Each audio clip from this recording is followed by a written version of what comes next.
Please welcome CSP Jeff Mowatt. Jeff Mowatt. Jeff Mowatt. Interesting thing about eye contact. And we know this when we look at different cultures and how we interact with folks, and that leads us to a concept of status.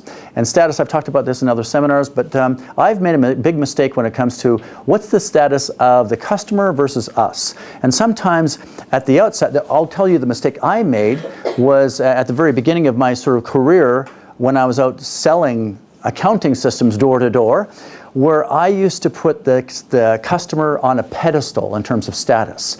And it's like, you know, you're the customer, anything you say, you're more important than I am, sort of thing. Well, the problem with that is, yes, customers like us, but they do not respect us.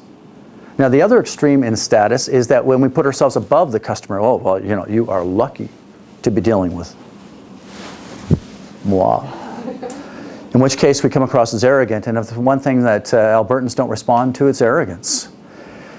And so when it comes to interacting with people, I like the lesson of the Ritz-Carlton Hotel. They say we are ladies and gentlemen serving ladies and gentlemen. And that's where you look at somebody as the customer, and us as service providers, we are of equal status. And so what that means by that when it comes to things like eye contact is be really careful about this, but I typically would encourage you not to respond to folks who aren't looking at you. So in other words, if they're walking in and doing, I need this and this and this and this and this and this, and do you have this? I would wait. Wait until they look you in the eye and go, good morning. Yes, I do have this. And then it'll take them slightly back because they realize that we're not there as, you know, their instrument of executing a contract.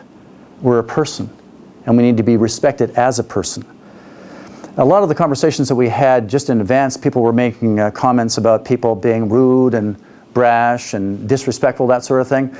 Well, how do you deal with a bully? Well, why do you suppose people are bullies? I mean, what are some reasons behind that? Daddy issues? Yeah, that's right. Yeah, that's, and it may be issues going back to childhood. It probably is issues going back to childhood. Why else do people take a bullying approach with people? Because they can, they've gotten away with it in the past, it works for them, sure. And especially because, you know, they are the customer, there's always that sort of one-up, and they can be rude to us, but we can't be rude to them. And ultimately what we find when it comes to bullying behavior is that people are treating us this way because they don't respect us. Let me just repeat that. People take a bullying approach because they don't respect us. And so therefore our goal becomes, with any bully, is to earn their respect. And that starts in the very few moments that we interact with them, and that may be when it comes to nonverbals that we actually wait till they're making eye contact with us until we start engaging with them.